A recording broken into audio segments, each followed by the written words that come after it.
Hello guys, welcome back to my channel. Guys, इस video के अंदर हम लोग बात करेंगे रिलायंस होम फाइनेंस लिमिटेड के बारे में। जी हाँ, रिलायंस होम फाइनेंस लिमिटेड जो कि एक रिलायंस कैपिटल लिमिटेड की एक सब्सिडरी है, 100% ओन सब्सिडरी है। इसके बारे में हम लोग थोड़ी सी बातचीत करेंगे। इससे जुड़ी हुई एक छोटी सी अपडेट है जो आप लोगों को देना है। सबसे पहले मैं आप लोगों को ग्राफ के ऊपर लेके चलना चाहूँगा। उससे हम लोग थोड़ा सा देखेंगे कि क्या इसके अंदर सिचुएशन है लास्ट के 6 मंथ और 1 ईयर के अंदर। सीधे सीधे हम एक साल का अगर हम ग्राफ देखें तो रिलायंस होम फाइनेंस लिमिटेड एक साल में लो बनाता है 0.70 का, जो कि बनाता है 31 मार्च 2020 को, और हाई बनाता है 2.95 का, जो कि 15 दिसंबर 2020 को। अगर हम बात करें लास्ट के 6 मंथ्स के अंदर, तो 6 मंथ में लो बनाता है 1.4 का 13 अक्टूबर 2020 को, और हाई बनाता है 2.95 का 15 दिसंबर 2020 को। लास्ट के 3 मंथ की सिचुएशन को देखें तो हाई वही है 15 दिसंबर 2020 2.95 का, और लो है 1.4 13 अक्टूबर 2020 का।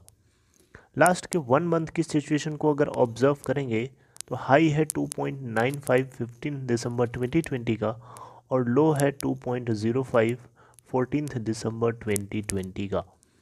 लास्ट के 5 डेज़ का अगर हम ग्राफ देखें तो वहाँ से हम लोगों को ये पैटर्न देखने को मिल रहा है कि इसके अंदर तेज़ी नहीं है बल्कि गिरावट चल रही है।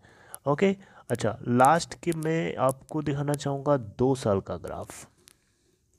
तो 2 साल में देखें तो सिचुएशन बहुत ही ज़्यादा नाजुक है। 0.70 का लो बनाता है मार्च 31 2020 को, और हाई है एक समय में इसका, जो कि है आप देख सकते हैं यहाँ पे,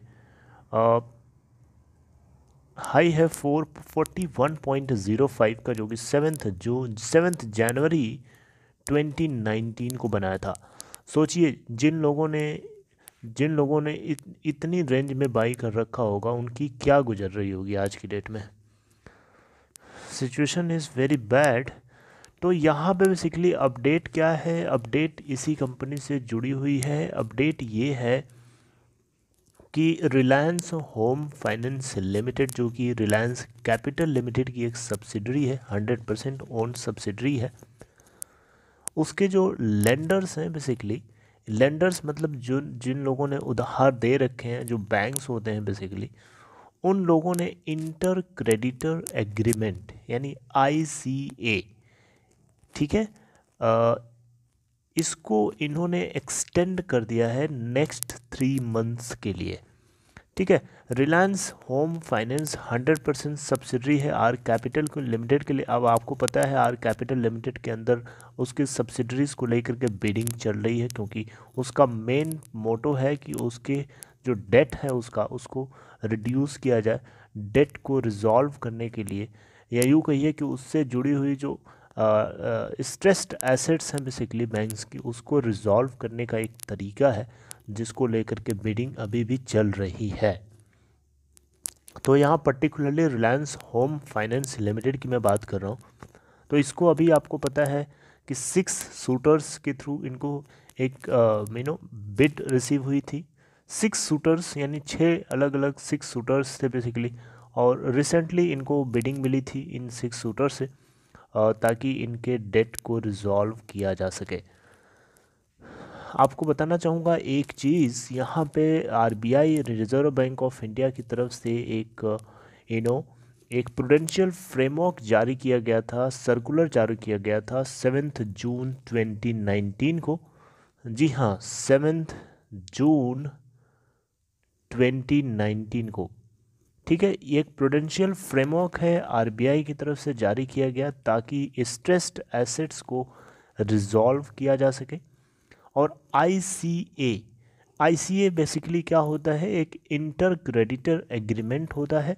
कोई भी बैंक या कोई भी lender ICA inter creditor agreement pact को जब साइन करता है किसी भी एंटिटी के से जुड़ी हुई एसेट्स को रिजॉल्व करने के लिए, से जुड़ी हुई स्ट्रेस्ड एसेट्स को रिजॉल्व करने के लिए, तो 180 दिनों के अंदर 180 दिनों के अंदर अगर रिजोल्यूशन नहीं होता है उस स्ट्रेस्ड एसेट्स का, ठीक है, तो आईसीए जिन लेंडर्स ने साइन कर रखा था वो उसके डेट को एक्सटेंड कर सकते हैं, राइट।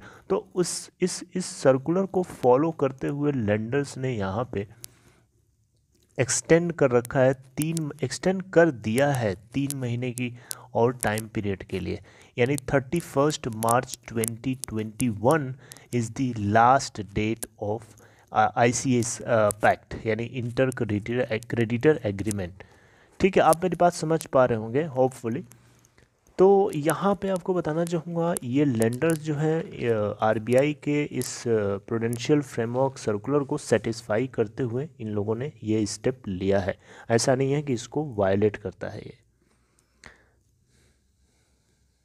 ओके, आपको बताना चाहूँगा जो 6 बिडर्स थे उनमें से 2 ऐसे बिडर्स थे जो कंप्लायंट और बाइंडिंग बिड्स रखने वाले हैं, जिसमें से 4 ऐसे हैं जो non binding non compliant bidders हैं। ठीक है, उसमें भी बहुत से ऐसे हैं जो कंडीशनल हैं, यानी शर्त रखे हैं, अदरवाइज़ वो छोड़ भी सकते हैं। इस तरीके से वार्निंग भी दे रहे थे, मैंने आपको अपडेट भी किया था, राइट। तो यहाँ पे बेसिकली जो लेंडर्स हैं उन्होंने आईसीए को तो एक्सटेंड करा ही करा है, उसके अलावा जो बिडिंग टाइमलाइन है उसको भी इन लेंडर्स ने 31 जनवरी 2021 तक एक्सटेंड करके कर दिया है। वो आईसीए की टाइमलाइन को एक्सटेंड किया गया है और यहाँ बिडिंग टाइमलाइन को भी एक्सटेंड कर दिया गया है जनवरी 31 2021 तक। किस लिए? ताकि जो नॉन कंप्लायंट और नॉन बाइंडिंग बिडर्स हैं उनको एकोमोडेट किया जा सके, राइट। तो यहाँ पे बेसिकली जो इन्होंने 6 जो शूटर्स हैं उनमें से जो 2 बाइंडिंग और कंप्लायंट बिडर्स थे वो अपोज कर रहे थे इस टाइमलाइन के एक्सटेंड होने को लेकर के। हालांकि किसी तरीके से उनको मनाया गया, बाकी देखते हैं आगे क्या होता है। कुछ भी नई सिचुएशन इमर्ज होती है तो डेफिनेटली आपको अपडेट मिलेगी। आपको क्या करना है, बस इस चैनल से जुड़े रहना होगा, उसके लिए आपको पता है क्या करना है। दूसरी चीज़ ये है, अगर आपको डीमेट या ट्रेडिंग अकाउंट ओपन कराना है, अगर आप नए हैं तो आपको डिस्क्रिप्शन बॉक्स में एक लिंक मिलेगा, लिंक को क्लिक करके आप स्टॉक के अंदर अकाउंट ओपन करा सकते हैं। See you guys next time with next update. Till then take care of yourself and have a good day. Thank you.